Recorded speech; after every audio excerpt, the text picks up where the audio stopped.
Привет, друзья! Много лет назад я понял для себя один удивительный принцип.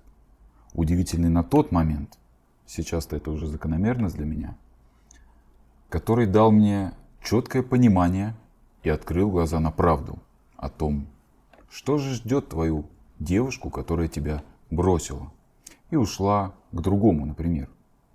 Почему в 9 из 10 случаев она практически всегда так или иначе об этом жалеет и предпринимает любые попытки вернуться к нам обратно и возобновить отношения. Как с нашей стороны мы на этот процесс можем, в свою очередь, повлиять? Это тоже очень важно. Мне знакомо это состояние, когда ты понимаешь, что что-то не так. Ты берешь ее телефон, и она заметно нервничает, но ты не придаешь этому значению. А может, ты случайно увидел ее переписку с другим, где она флиртует с ним и высылает смайлы, и тебя накрывает. Или ты видишь ее в парке, они гуляют и смеются, и у тебя земля уходит из-под ног. И тут в голову лезут вполне закономерные опасения. Ну все, она сейчас уходит к нему, и они будут счастливы. Это конец. Либо, если она уходит просто так, подбираются другие мысли о том, что она, скорее всего, очень быстро кого-то найдет. Неделя-две, и она про меня забудет. Ведь она мне говорила, что не может быть одна. Ей обязательно нужно, чтобы рядом кто-то был. Что ж, на этот счет у меня есть для тебя болеутоляющая пилюля.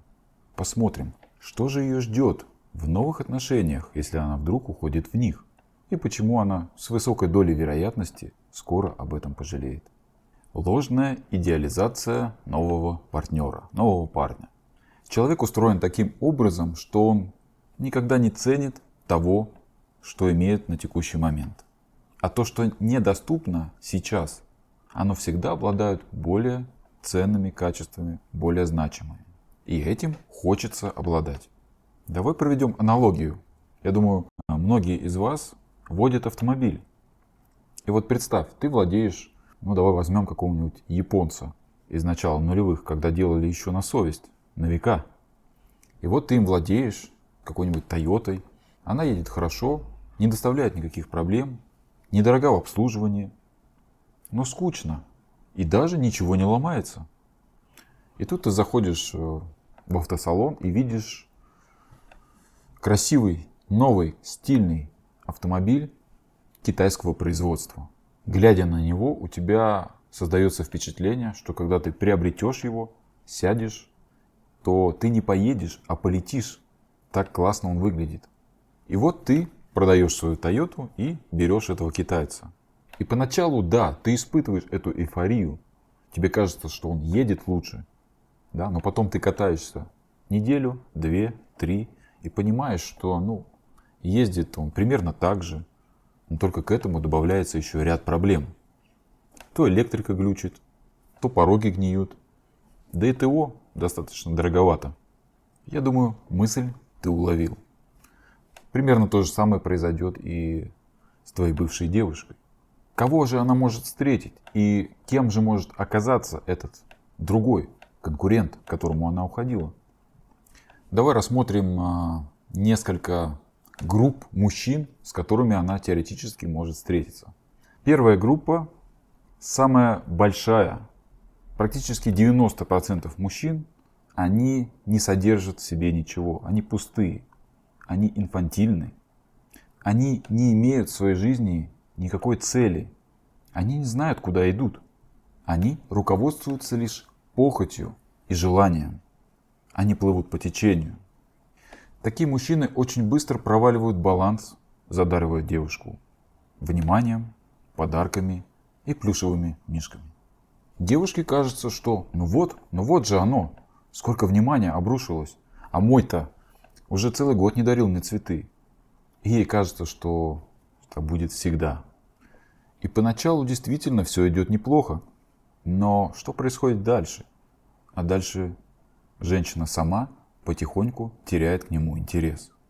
Так как мужчина, который ведется на поводу у своей страсти, он не имеет осознанности, У него отсутствует стержень, отсутствуют принципы. Он допускает множество ошибок. Многие, кстати, утоляют боль от предыдущих отношений, когда их бросают девушки. И эта девушка их бросит. Это замкнутый круг.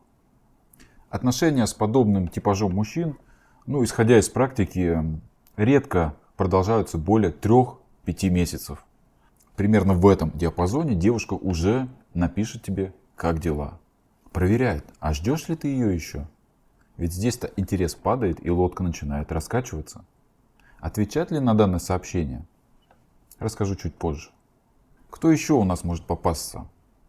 Мужчины, которые ищут интрижку на стороне. Как правило, у них уже есть отношения, а зачастую они женаты. Они ищут любовницу. Как правило, подобный формат мужчин, они уже обладают каким-то положением, они статусные, обеспеченные. И поначалу женщину, которая идет на поводу у своей похоти, эмоций и страсти, может это привлекать. Действительно может. Но что потом?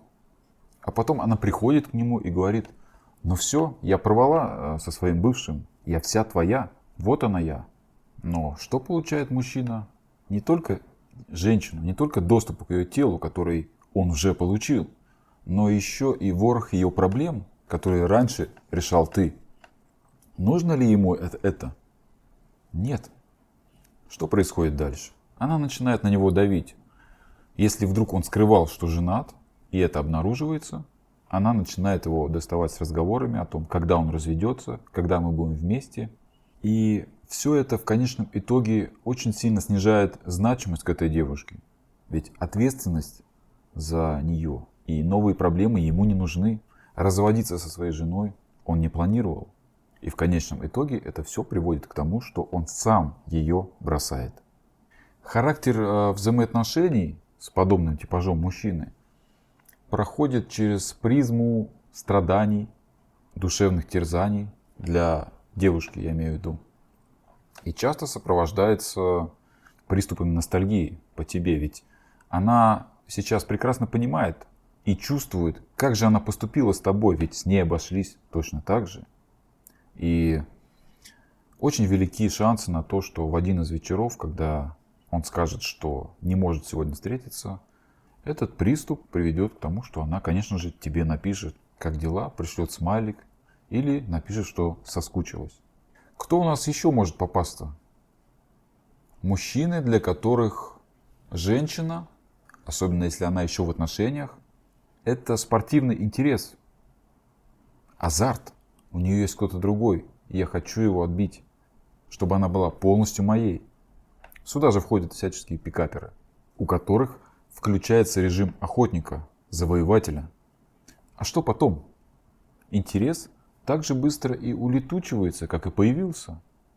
А что? Добыча поймана, доступ к телу получен, галочка поставлена. Большая вероятность в данном формате отношений с подобными мужчинами, что женщину бомбанет. Закрадываются мысли, а может быть еще не поздно все вернуть. Как правило, она пишет не просто как дела, а пишет уже очень длинную портянку, уже конкретно с извинениями. Можно ли считать это за выход и действительное раскаяние с ее стороны? Здесь я бы торопиться не стал. Давай посмотрим дальше. Как видишь, шансов на то, что у нее где-то там, с кем-то там все будет хорошо и она будет счастлива, крайне малы. И вот здесь происходит другая штука. Происходит идеализация тебя и ваших отношений. Но несколько другая, чем идеализация нового партнера. Это скорее можно назвать ностальгией по тебе и вашей с ней жизни. Давай здесь проведем аналогию. Я думаю, многие из вас в детстве бывали в лагере. Я думаю, все были. И поначалу, я как-то по себе сужу, когда я туда поехал, мне не понравилось. Как-то ты выходишь из зоны комфорта, ты ночуешь где-то в палатках со множеством других ребят, и комары, холод, и в общем, все не то. И помню это ощущение, как-то хотелось домой, особенно в первые дни. Не понравилось. А теперь давай прислушаемся к своим ощущениям вот сейчас, в данный момент. Хочется ли тебе туда вернуться? Хоть ненадолго. Ночные посиделки у костра, первые взгляды с девушкой, симпатия, романтика. Я думаю, безусловно, хочется окунуться снова в это, хотя бы ненадолго. То же самое происходит и с твоей девушкой, которая тебя бросила. Но тут с нашей стороны важно правильно отреагировать, применять определенные методы, которые позволят возобновить отношения на наших условиях. И тут можно, например, включить стратегию игнора, полного молчания. Тут она как нельзя уместна, но только молчание должно быть полное, тотальное. Стоит тебе один раз ошибиться, ответить ей, да, это отбрасывает тебя далеко назад. То есть ее интерес быстро иссякает, потому что она понимает, что ты доступен, ты ждешь. Представь, что у тебя есть машина времени, и ты бы мог вот прямо сейчас, в течение 5 минут, вернуться в лагерь. Я думаю, интерес был бы не такой сильный, как то, что недоступно прямо сейчас и вообще в будущем. Ты бы подумал, попозже, может быть, на следующей неделе. Да? Понимаешь? То есть интерес, который доступен прямо здесь и сейчас, оно не настолько ценно, чем то, чем ты не можешь обладать. Соответственно, мы не даем этого. Время работает на нас, и чувство вины, чувство незавершенности отношений, оно у девушки только накапливается. Если так подумать, мы находимся даже в более выгодном положении, чем тот другой мужчина. И отношения с ним в более выгодном. Здесь, конечно, очень важно, как войти в этот игнор правильно. То есть это не просто молчанка, а этап, который предшествует этой стратегии, он тоже очень важен. То есть правильные действия и провокации с нашей стороны, они способны ускорить процесс зарождения ностальгии, который будет накапливаться и расти. В каких-то случаях мы можем подарить подарок, цветы. В каких-то случаях мы можем дать правильное сообщение, правильный ответ. А в каких-то случаях эти действия будут работать лишь во вред, и лучше ничего не делать.